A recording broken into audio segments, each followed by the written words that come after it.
This is Indian Country Today. Thank you for joining us. I'm Mark Trahant. Here are the headlines from Indian Country Today. A judge is denying an Apache group's request for an injunction to halt the destruction of sacred land in Arizona. Apache Stronghold, the grassroots group, is working to save the Oak Flat campground from a multinational mining conglomerate. Apache Stronghold supporters gathered to mourn Oak Flat, which will become private property on March 11th. After that, any Apaches praying there could be arrested and prosecuted for criminal trespassing. Judge Stephen Logan said the destruction of Oak Flat is not a substantial burden, even though it would stop Apaches from practicing their religion. Logan quoted a case saying, "The exclusive right of the United States to extinguish Indian title has never been doubted. Its justness is not open to inquiry in the courts." The ruling is likely to be appealed, and the Biden administration could also add new regulatory hurdles in coming days. The Lower Sioux community is celebrating the return of ancestral land with great historical significance. It's the site where the Dakota War of 1862 started after the United States did not honor the Mendota Treaty. That treaty established more than 100 acres near Morton, Minnesota as the Lower Sioux Agency. Lower Sioux Tribal Council members hope this land transfer marks the beginning of more efforts to reclaim traditional homelands of Indigenous people. Last week, Representative Jasmine Blackwater Nygren was sworn in at the Arizona State Capitol. She is replacing a legislator who left to join the Biden administration. Blackwater Nygren is Dene, and at 25 is the youngest member to serve in modern recorded times. ICT correspondent Karina Dominguez talked to the newly sworn-in representative about who she is and what she stands for. It's humbling, to say the least. I'm very honored to be here in this capacity. I feel like my education and my experiences up to this point have kind of been culminating to this kind of position. She earned her undergraduate at Stanford University, graduated from law school at Arizona State University, and she passed the bar just last year. Blackwater Nygren beat two other people for the position. She was selected by the Apache County Board of Supervisors to represent Legislative District 7.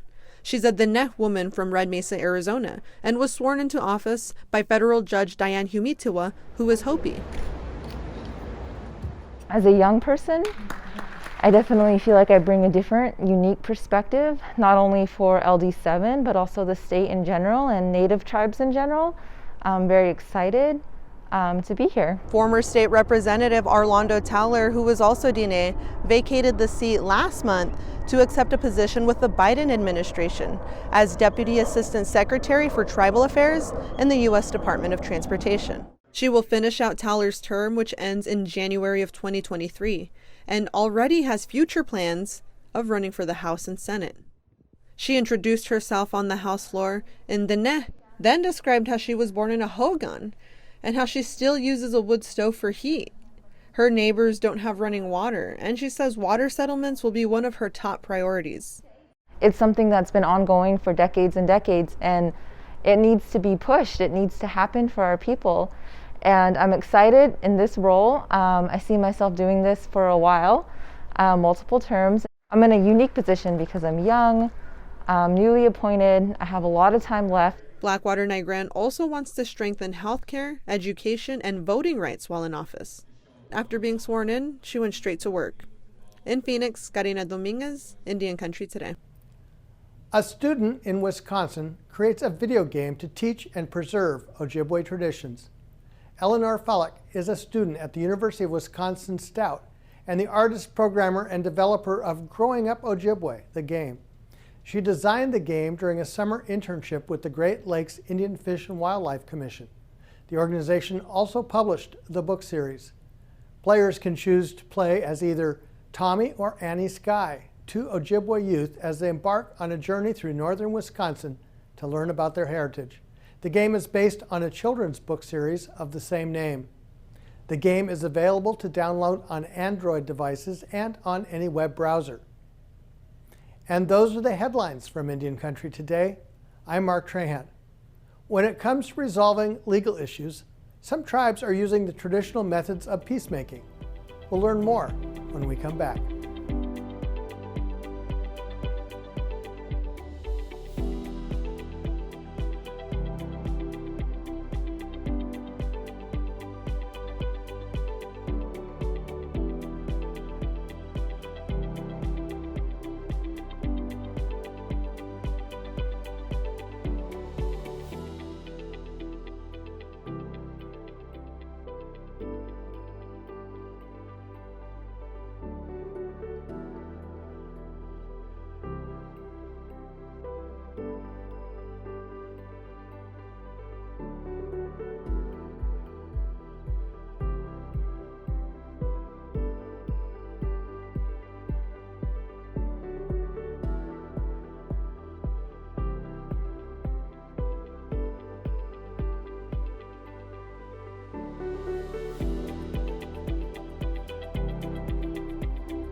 When an activist tipped over a Christopher Columbus statue in front of the Minnesota State Capitol last summer, prosecutors faced a dilemma.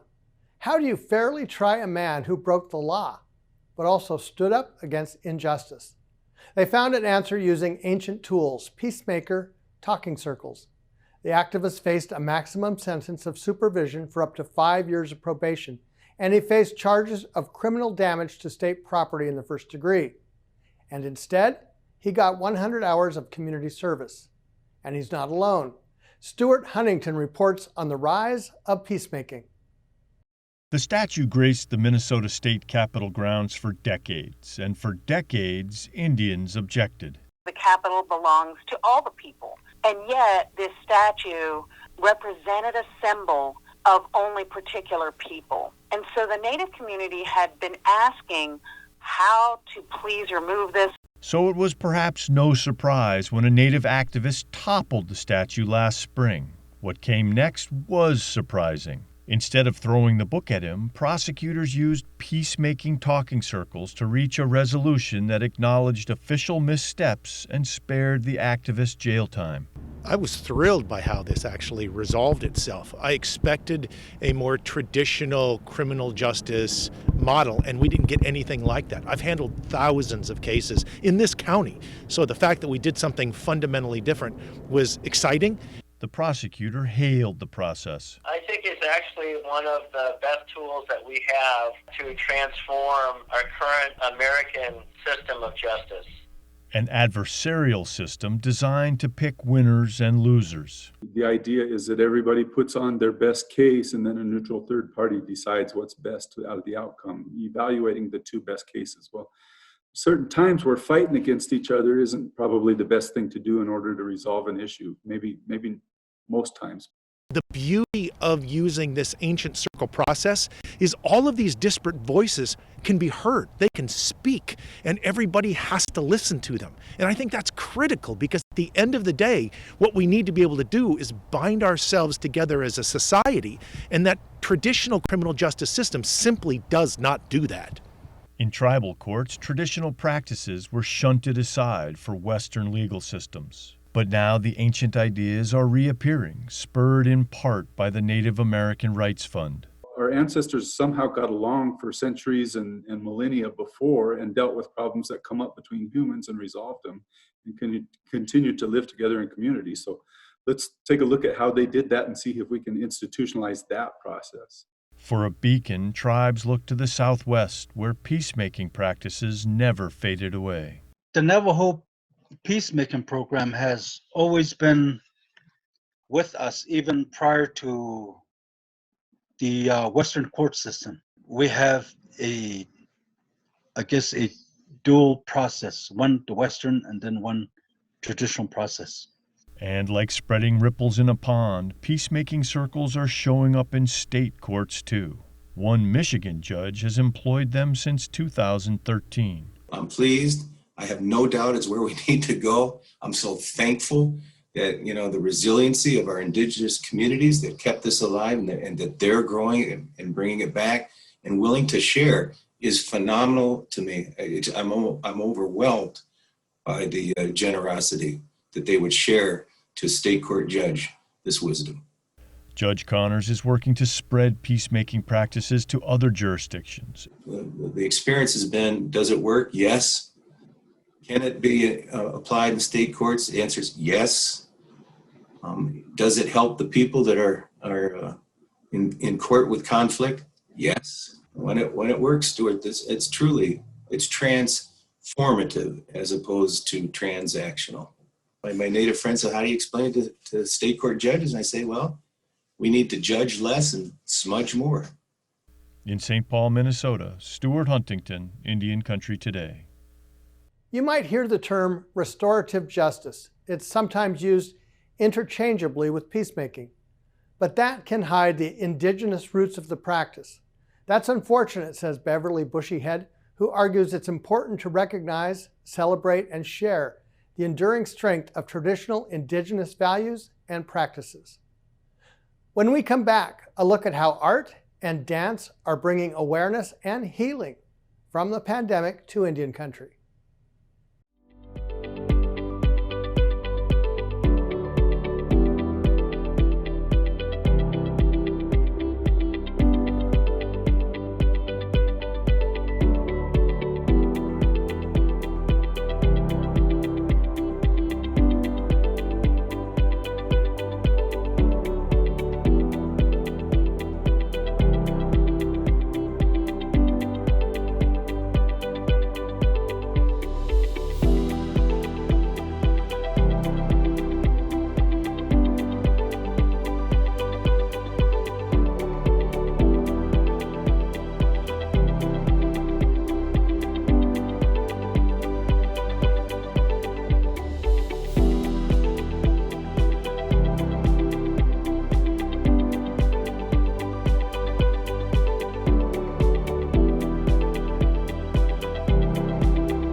According to the CDC, 482,536 deaths have been the direct result of COVID-19. Many have lost loved ones, friends, and even family members. Even through this trying time, many have found hope and turned something bad into something healing. Award-winning Navajo photographer Eugene Tapahe created the Jingle Dress project. The goal is simple: to take the healing power of the jingle dress and dance to the land. They travel to spiritual places where their ancestors once walked and take pictures to promote healing. He travels with 4 dancers. One of them, joining us today, is his daughter, Erin Tapahe, who's a dancer for the Jingle Dress project. Welcome, Eugene. Thank you. Thank you, Mark. Thanks for having us. Welcome, Erin. Hi, thank you. Go ahead. We appreciate this time to be able to be here to talk about our project. The project actually started in May of last year, when the pandemic really started taking off, as far as the loss of the people, especially on the Navajo reservation, when it was started to get really dominant there. In May, my aunt, my mom's sister, actually passed away from COVID.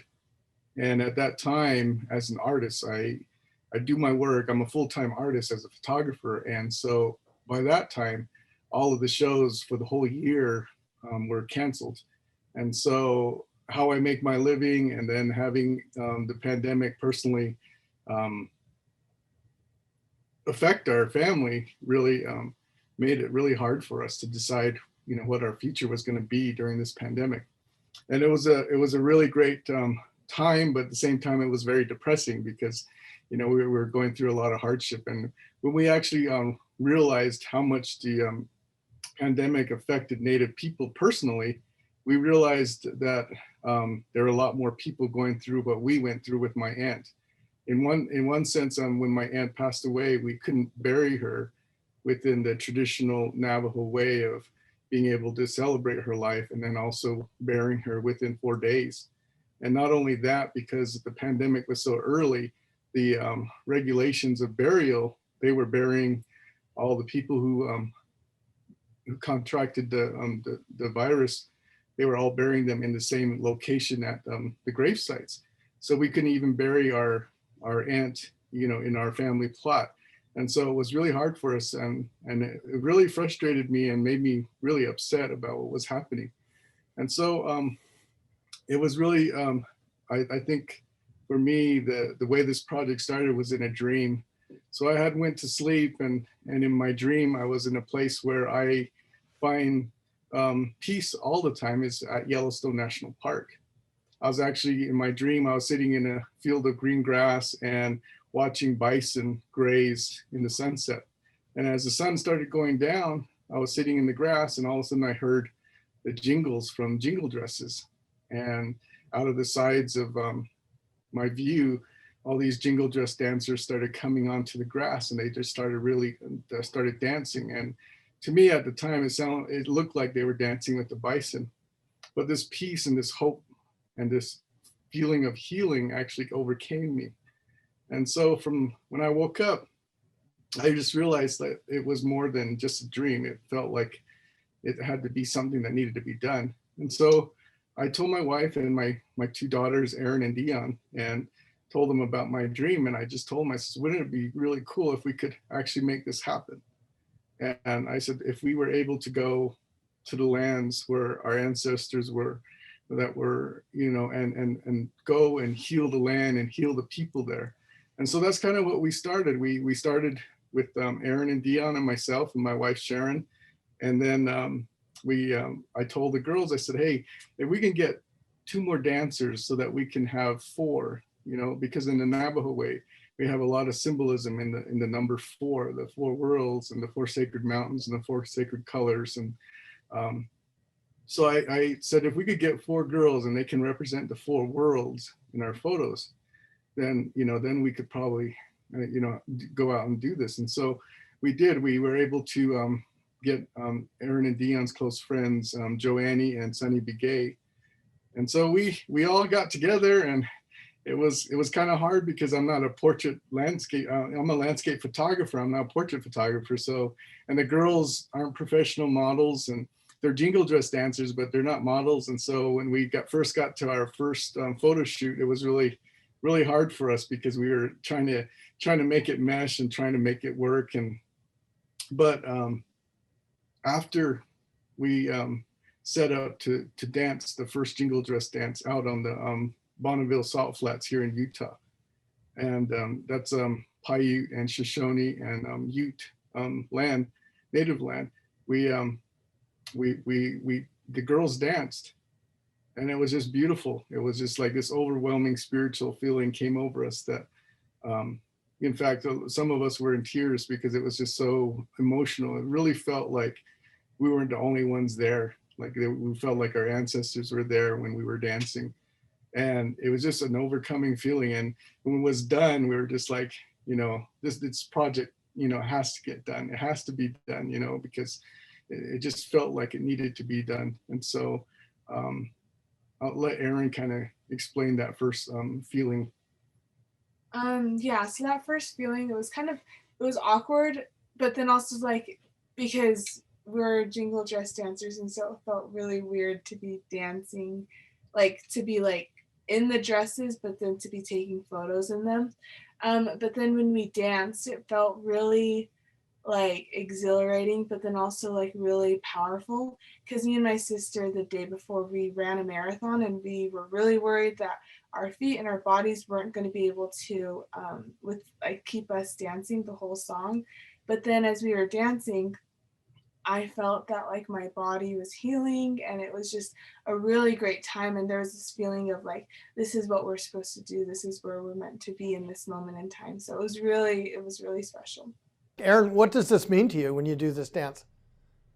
It means a lot. So I've been dancing for a few years now, but then I think with the doing it for the healing purpose, and doing it knowing my great aunt had passed away from COVID, and it just had a lot more meaning, and it had a lot more I guess a personal connection with that. And so it was definitely a very unique and very special experience. It was definitely different than the previous times I've danced before. What kind of reaction do you get, Eugene, when people see your work? It's been really, I never thought this project was going to take off like it did. We're getting global recognition right now. It's just overwhelming how much response we've received. From the very beginning, my wife and I, because it is the pandemic, we didn't want people to get involved in it, because we didn't want people to think also that travel was safe. And so when we went out and we went to our destinations, we went on our own. We camped, and we made our own food, and we stayed away from people. We just stayed quarantined as much as we could by ourselves. And so we didn't let anybody know where we were going. In fact, when we post on social media, we didn't let people know where we were at. We just showed pictures of the girls close up, so they didn't know the locations. But it just took off once they heard about our project, and went into a point. It went so far to where Minnesota, where the Ojibwe jingle dress dance, it originated back in 1918, 1917, when the first pandemic during the influenza, the Spanish flu.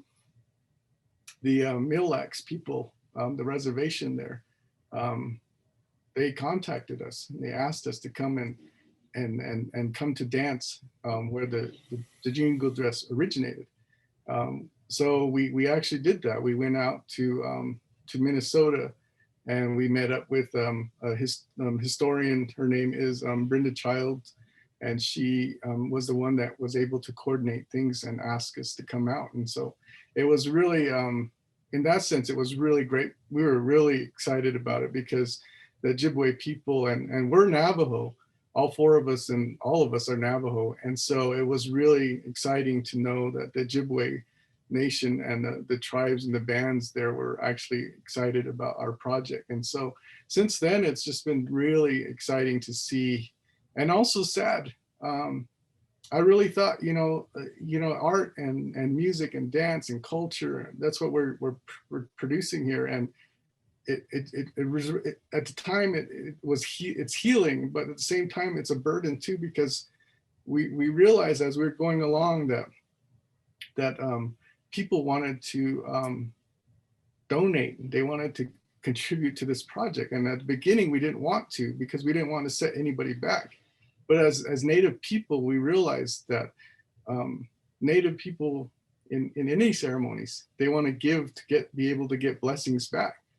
And so we opened it up to be able to just say, hey, if you want to donate to our project, here's a link, And it was really a blessing, but at the same time, it was really hard too, because we had young girls that were donating like $3 and saying dance for my mom because she has she has COVID.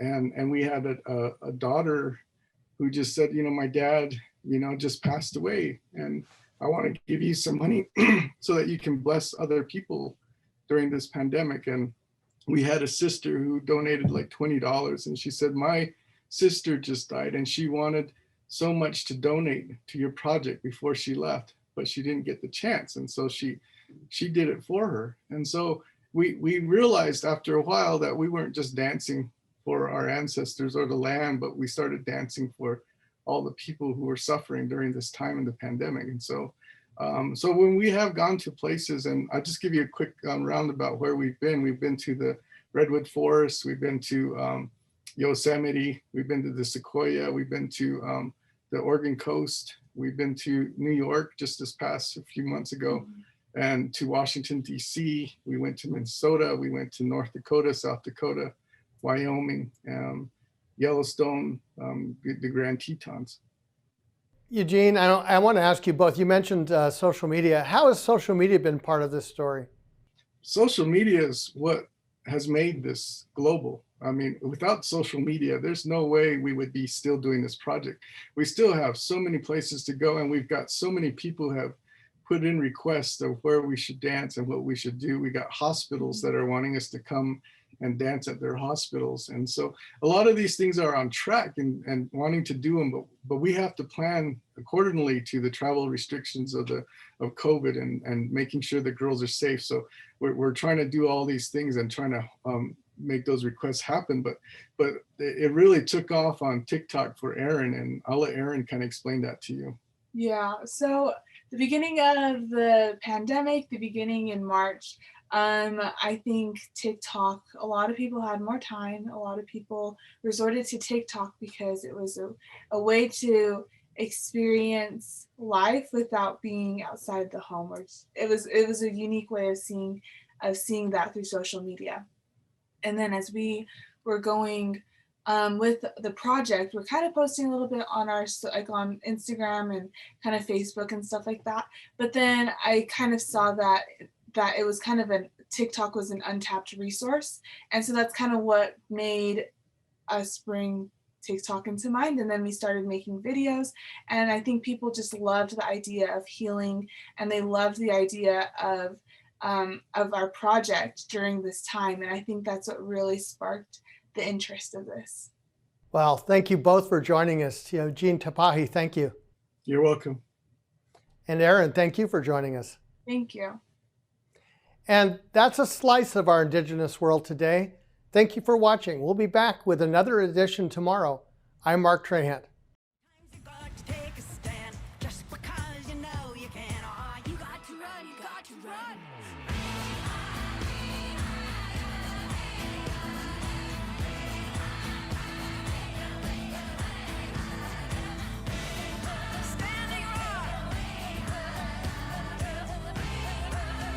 Indian Country Today is recorded at the Phoenix Indian School Visitor Center in Phoenix, Arizona. This is Indian Country Today.